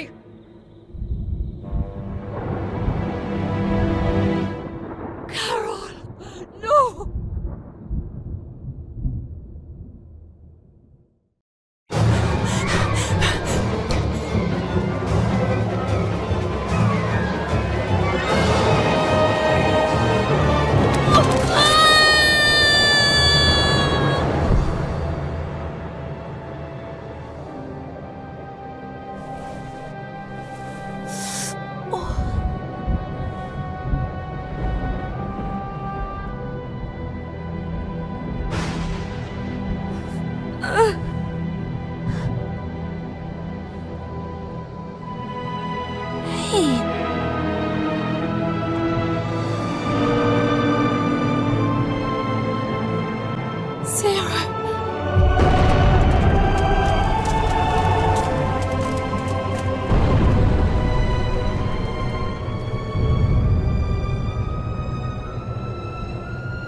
Now I understand why you hope so much to turn back the hands of time.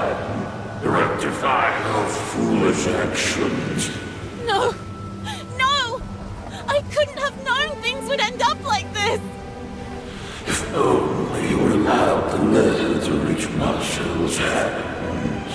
Instead, you condemned Carol forever. No! It's not true! I didn't want to! You can't change what has been. And now, have you finally remember? Carol was destroyed forever. And I know how you hoped you would bring things back. And that's where time stopped. And that breach for that imaginary kingdom of yours. My dear, it's all thanks to you.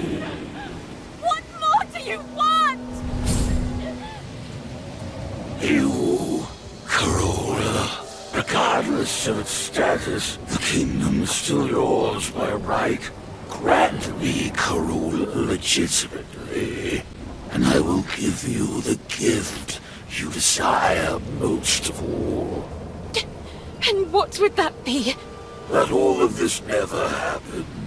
I can wipe it out forever. Bringing things back. Isn't that what you wanted? And take you back to those forgotten, happy days. I will grant you your mother for all eternity.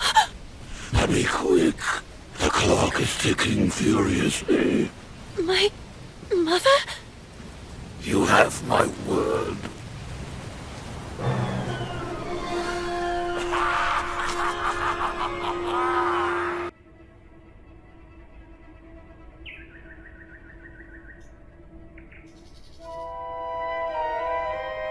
The little girl came too.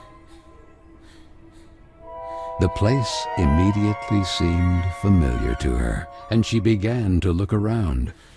Yet her memories before that were hazy, so much so that she couldn't explain how she got there. Mr. Basie!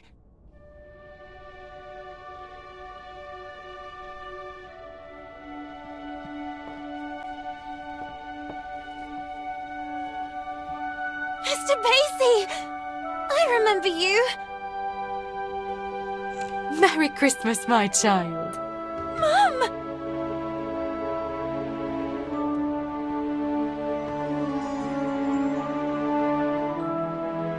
I knew you would remember him. You wouldn't leave him when you were little. Do you like his new outfit? Now he's a real English lord! I didn't have time to finish his umbrella. I had to sew his head back on. Last time you almost tore him to pieces. But he's magical, so he came out almost unscathed. Magical? Do you think he can fly? Only if you want him to.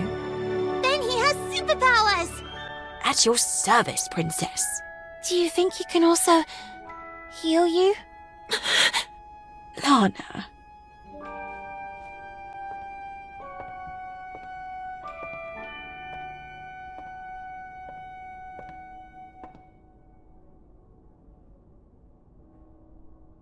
Whatever happens, never keep clinging to the past, trying in vain to change it. People move and places change, and that will be the day you'll really know who you are. And you will learn to accept that time passes, that things change, and know how to let go.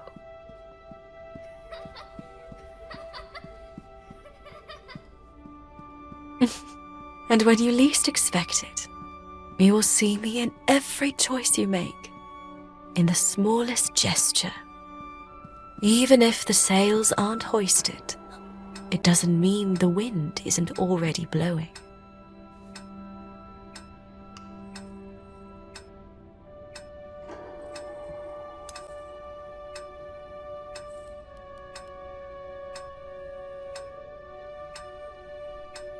But wait a second. Even if the sails aren't hoisted, it doesn't mean the wind isn't already blowing.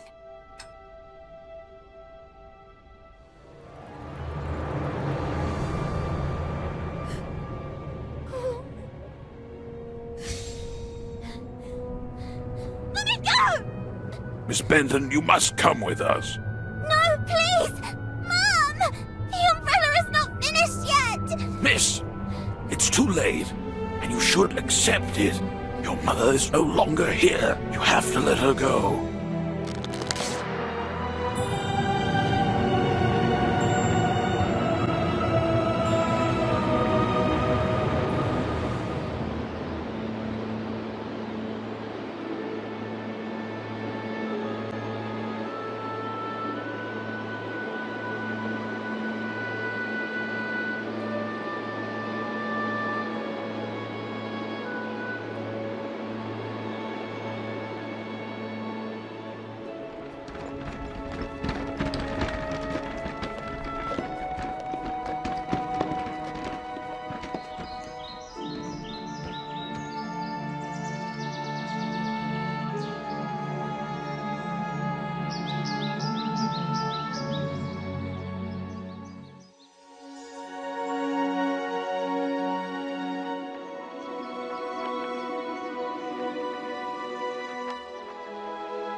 Sorry, that is fine.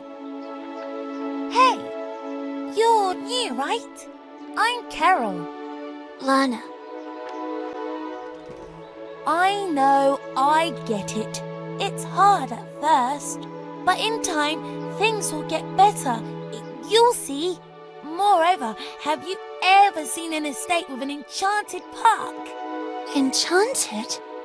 Oh yes, Corolla. It's full of trees, roses, and cute rabbits. Come on then, follow me. I'll show you.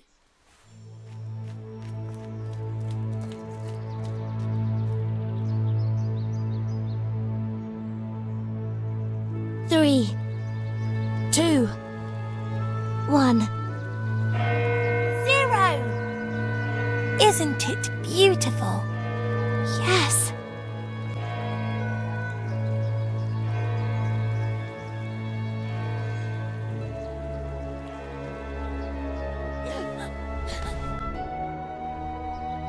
My sweet Lana, I have to go, please. Let me go. No.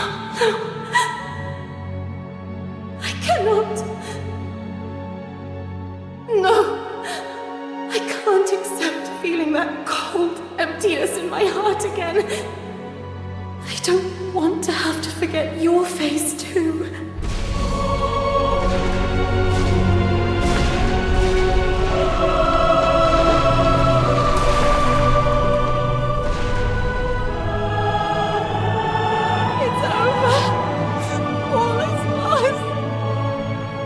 No, not while you're around. But what could I possibly... People go, places change. One day you'll learn to accept it. And that will be the day you really know who you are. And that day is today.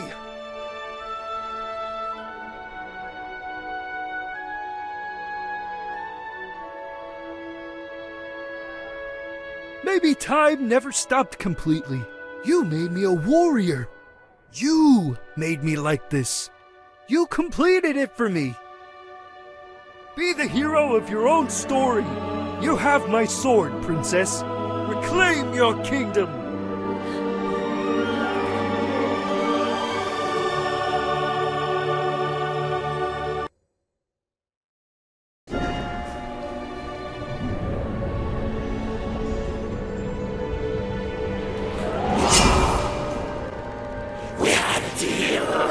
Well said. We had. I was wrong to allow you to corrupt the memories of a kingdom that I myself created, and in which I took refuge, as if in an eggshell, unable to accept my actions, or that time passes whether you wanted to or not.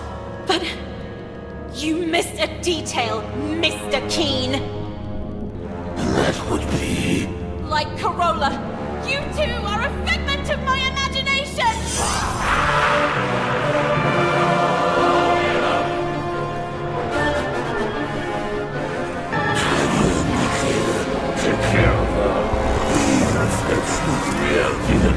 try to forget. I know you won't disappoint me.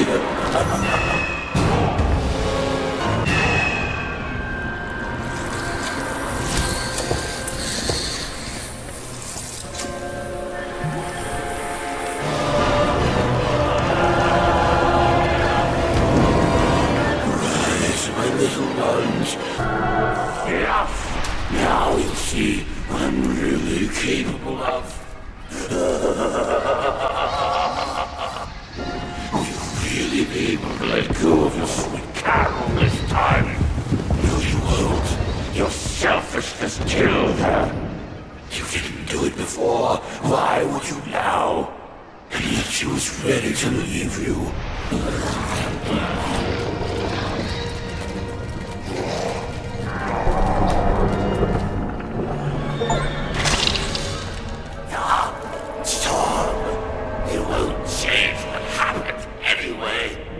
Change what happened to Carol.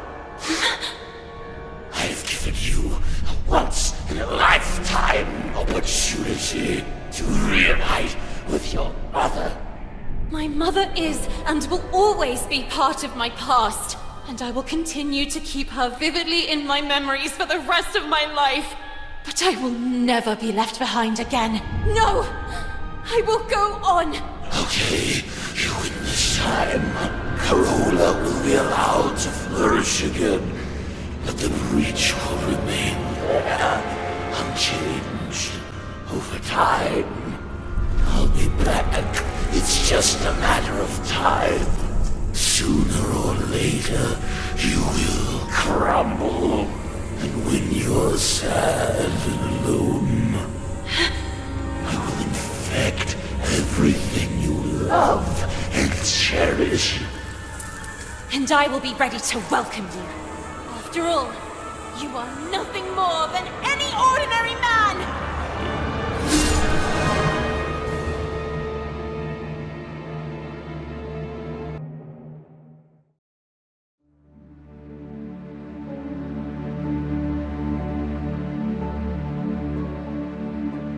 Why do I feel like I'm reliving a moment I've already lived?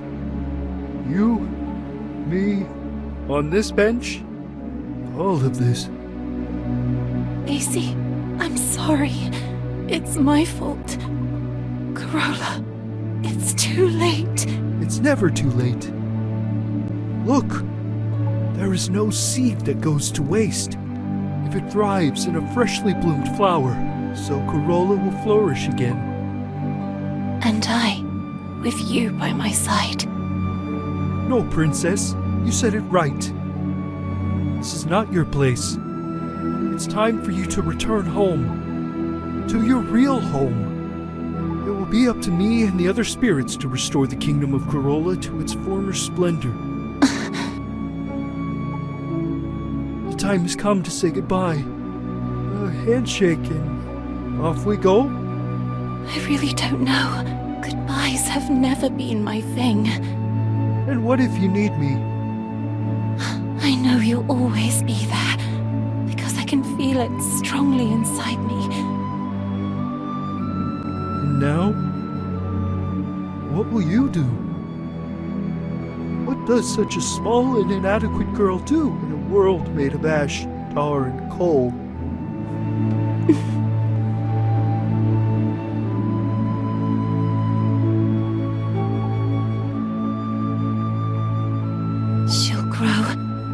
She'll live, and she'll make her voice heard loudly. I leave to you, my shining soldier, the task of rebuilding Carola.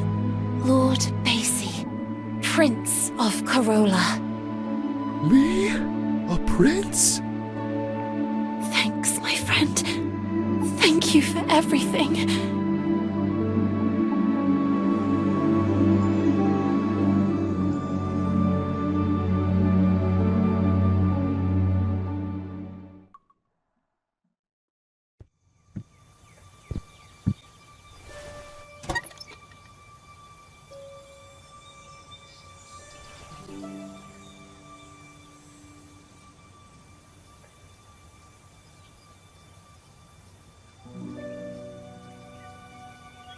Sweet Lana, This is Marcel. I'm just arrived in London. I can feel her, you know? Carol. Here. With the other suffragettes.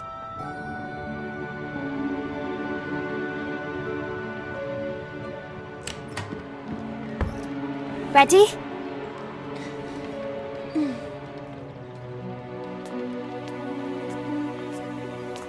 I can hear her voice.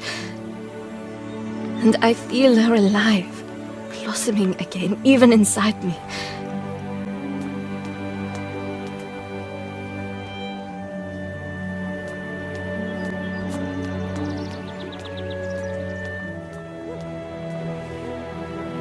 It really is true.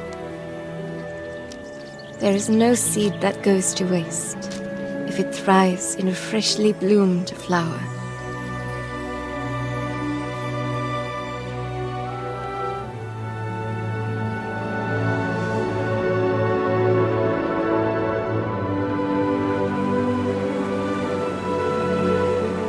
Hope to see you and Amanda again, and that you may soon join me in London. It's true that here on the streets, when the wind picks up, it's frigidly cold.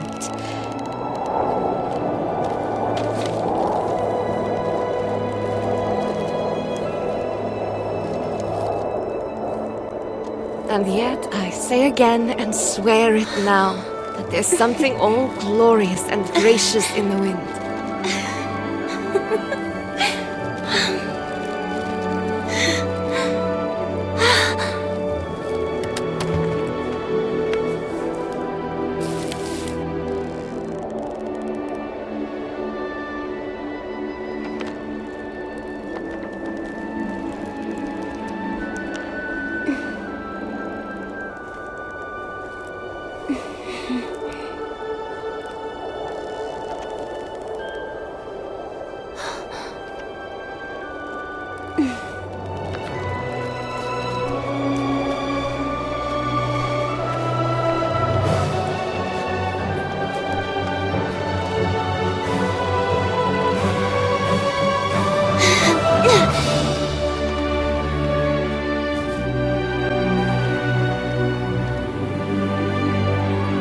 After all, what did Carol always say?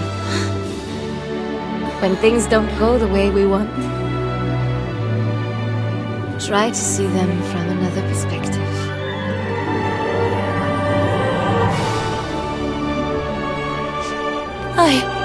Sweet Carol.